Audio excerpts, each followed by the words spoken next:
Hosanna, Hosanna, waving palms and shouting Hosanna. Did you know that means save us? Save us.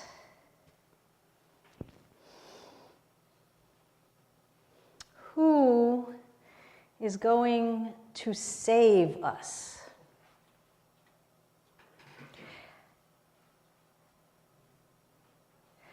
Well, let's consider the context of this text for a moment and what it might mean for us. And then we will consider who might save us. It was awfully bold of Jesus to ride into Jerusalem as he did before the feast of the Passover. There are 3 feasts that Jews were required to go to Jerusalem for during the time of the temple. There's one temple. Well, there was one temple. It's gone now. There's one wall, but there was one temple. It was in Jerusalem. And Jews were required to go for Passover and for Sukkot and for, for one other. For, I want to say it's Pentecost, but it's not Pentecost. It's Simchat Torah, yes, for Simchat Torah.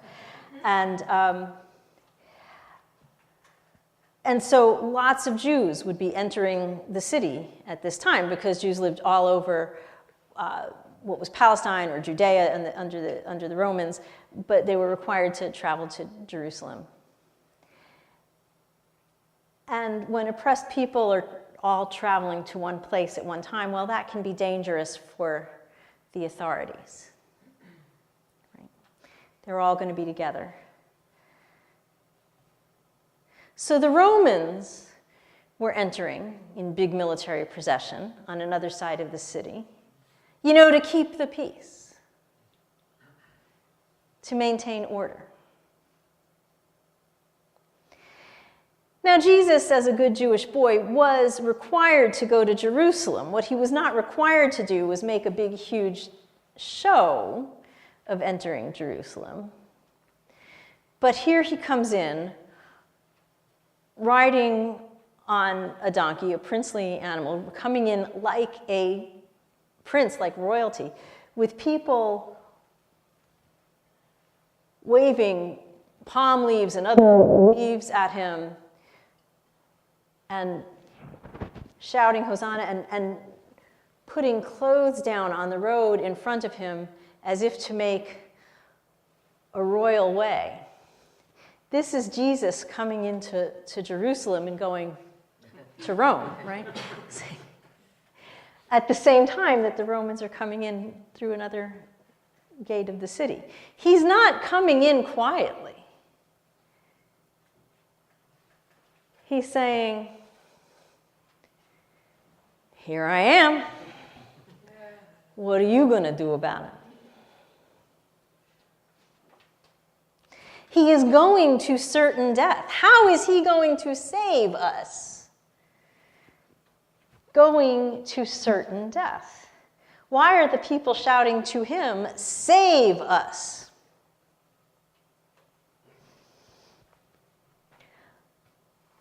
Well, this was a very repressive regime. What were they wanting to be saved from?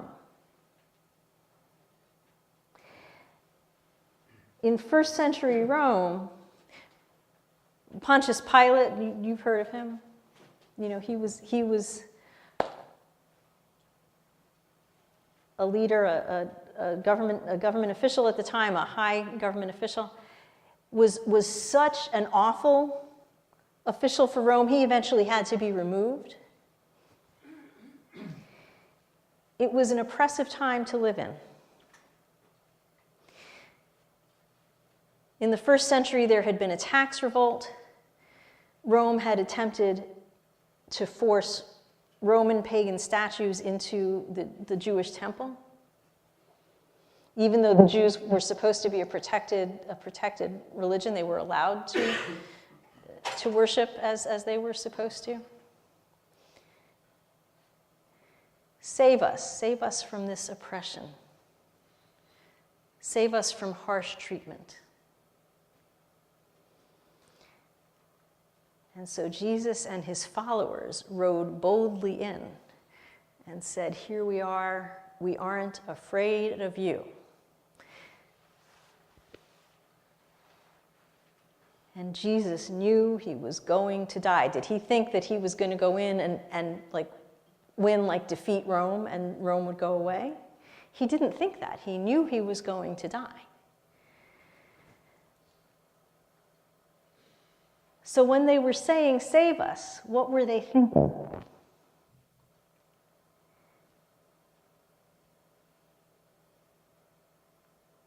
Is there anything, any cause that you hold so dear that you would march boldly into the hornet's nest and say, "Here I am"?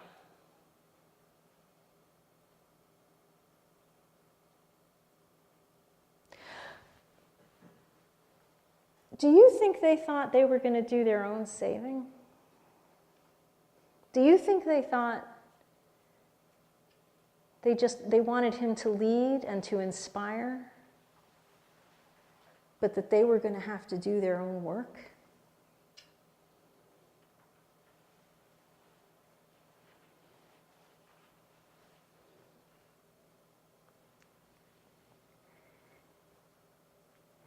Surely leaders can inspire us and do. And very often they are punished for their efforts.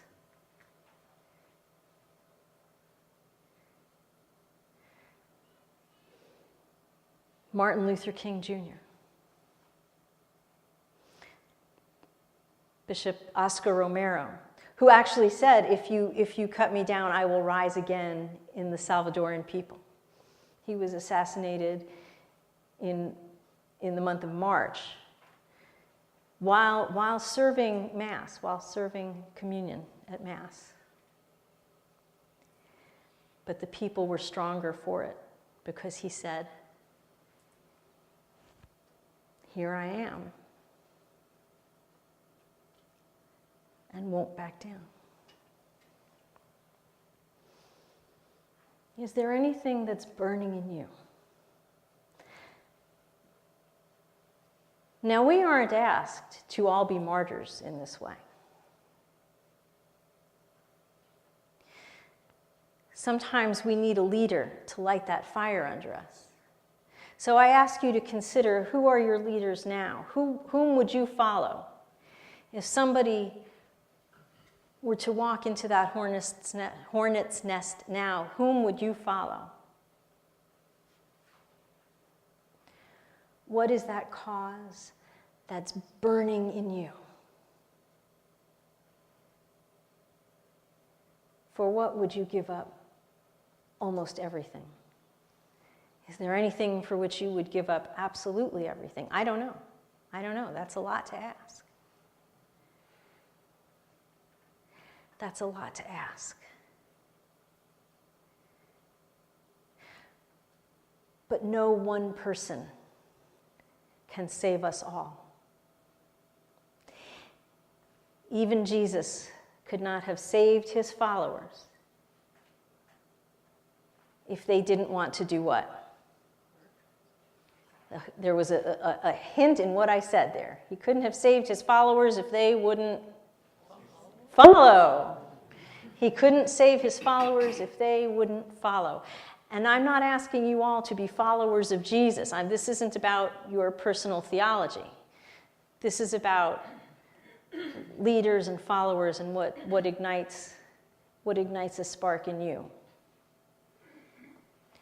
Who are the ones who do the saving?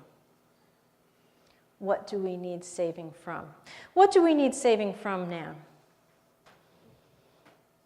Do you know that on Friday, just this Friday, courts upheld the president's ban on transgender troops serving? So there are people who were grandfathered in, but in effect there's now a don't ask, don't tell policy on transgender troops serving in the military. Okay, this is me. Shall I move this? I'll move it.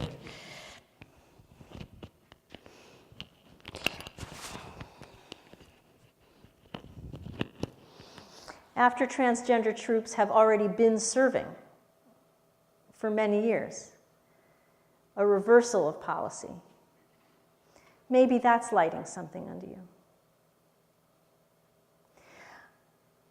While many things have been improving in the last couple of years, brazen hate crimes have definitely been on the increase. People have felt emboldened. Maybe that lights a fire under you. This congregation is already very involved in the West Side Men's Shelter. Does that light a fire under you? Does homelessness light a fire under you? When I was a little girl, my parents bought our house. I remember this in 1969 for $40,000. That represented 2 years of a teacher's salary in New York City. And that was, I think, a reasonable amount of money. I don't know many places where 2 years' salary could buy a house anymore. And rents are, people are working and can't pay rent. Does that light a fire under you? Do you want to know what's causing homelessness? Do you want to know how people end up in the West Side Men's Shelter in the first place? Who will save us? Are we the ones we've been waiting for? Now maybe we do need a leader who inspires us. Maybe we do need that one person to stand up there and say, I'm here for everybody. I will sacrifice everything if you will follow. And at this time of year, it's a good time to pause and think about whom we would be willing to follow. Is there such a person that you would be willing to follow?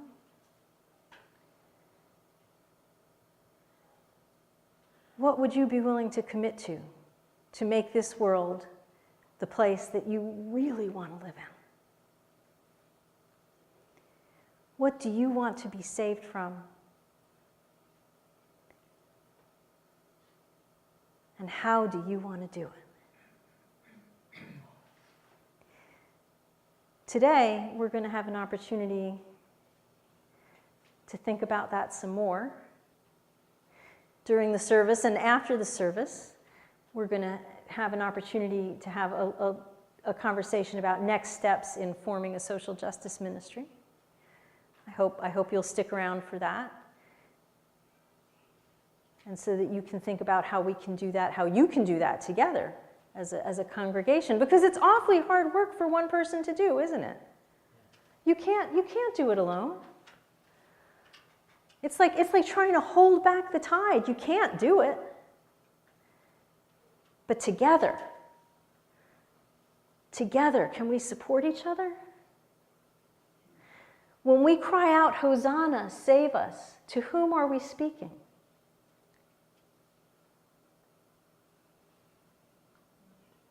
Are we speaking to each other?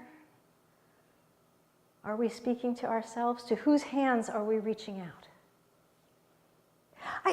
Look at your hands for a minute. These are marvelous creations. They come in lots of shapes and sizes.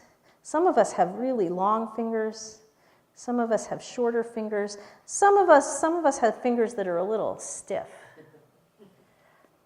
Some of us have fingers that are very nimble and can do amazing things on pianos right? We have these opposable thumbs. If whales had these, they would rule the world. We have these opposable thumbs.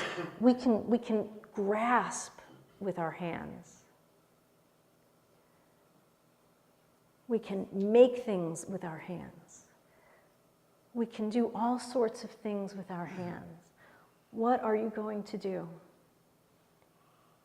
with your wonderful, amazing hands? You can reach them up. You can pull up. You can hold up. You can reach out and ask for another's help. What will you do? Let us save ourselves. Hosanna. Namaste.